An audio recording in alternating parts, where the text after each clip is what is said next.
There are stories in the Bible that make us cry. Others make us reflect. But there is one that makes us tremble. A true horror story that reveals how far evil can go and how far Jesus is willing to go to save a single soul.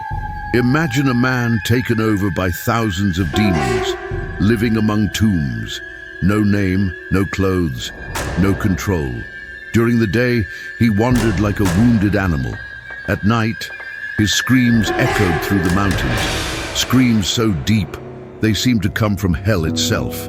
But then the Son of God approached, and that day Jesus did not just encounter a man, but a territory ruled by darkness, an entire legion of demons hidden behind a human face. What happens next is a spiritual confrontation between heaven and darkness. This is the story of the day Jesus faced an army of demons and won with just one word. And what happened after that will surprise you.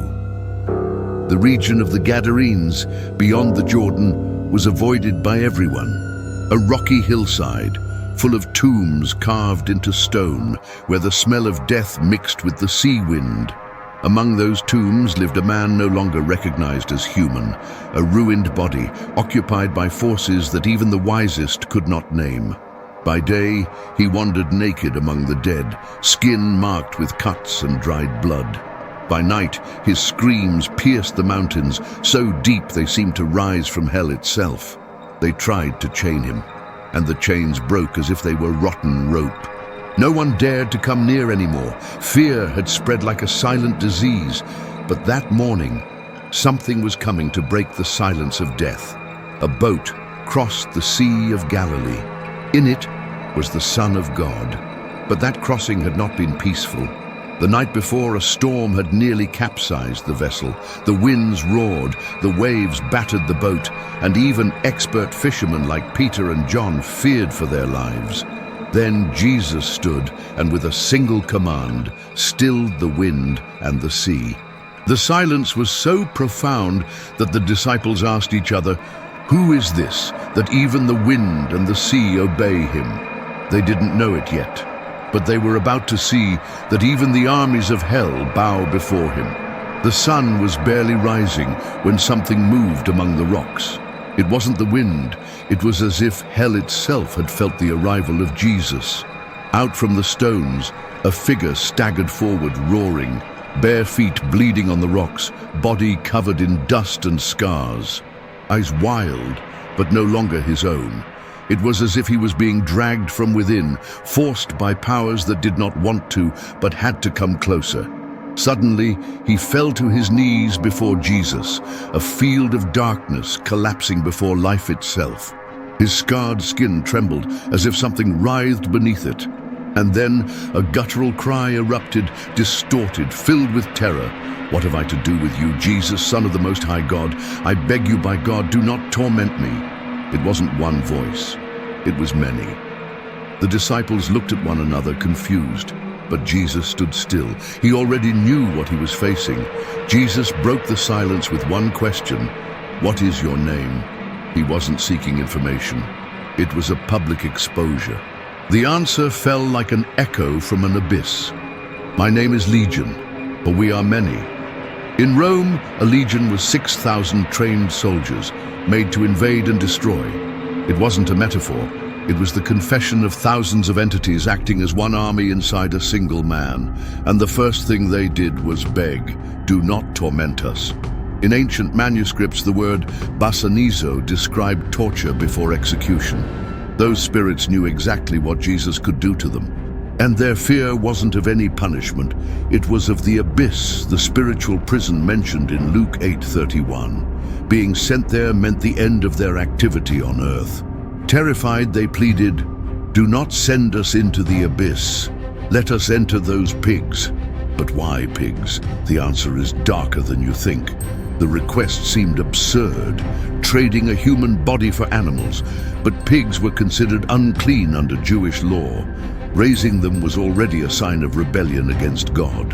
In that region, the herd represented trade and economic sustenance. If the demons entered the pigs, they would avoid the abyss and at the same time provoke scandal, financial loss, and rejection against Jesus. It was a strategic move. If they couldn't defeat the Son of God, at least they could turn the people against him. Jesus listened in silence, and in an invisible instant, the decision was made. The man's body convulsed, his eyes rolled back. He collapsed like a fallen soldier. In the distance, growls were heard. 2,000 pigs suddenly went mad, foam at their mouths, wild eyes, running toward one place. "Stop the herd!" shouted one herdsman. "They're possessed!" answered another. The stampede was brutal. All of them charged toward the cliff, and suddenly the plunge. 2,000 bodies falling into the water one after another until the surface was covered in bubbles and blood. The whole valley was thrown into chaos. The herdsmen fled in terror, running toward the city. But the most shocking thing was not the death of the pigs, it was the people's reaction. The crowd came running, gasping, expecting to see the usual monster, but instead, they saw him seated, clothed, and in his right mind. The face, once deformed, now radiated peace, and instead of celebrating, the murmur rose. "He ruined our livelihood. And tomorrow, who will feed our families?" The whole city was divided, some amazed at the miracle, others blinded by material loss. They did not celebrate the deliverance. They did not applaud the victory. They begged Jesus, "Please, leave this place."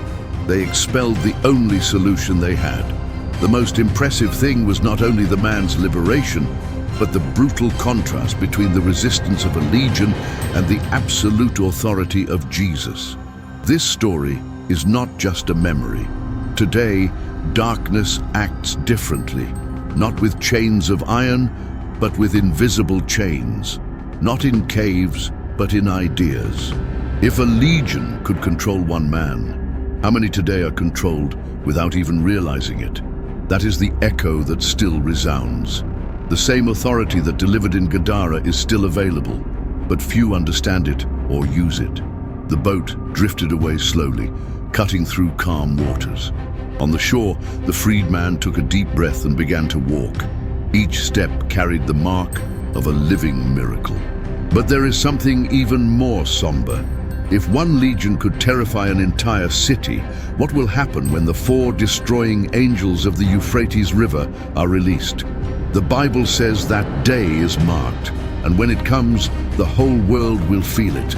Few know who they are. That is why almost no one is prepared. Before this video disappears from your feed, click now and discover who are the 4 angels bound at the Euphrates River. I'll see you there. May God bless you.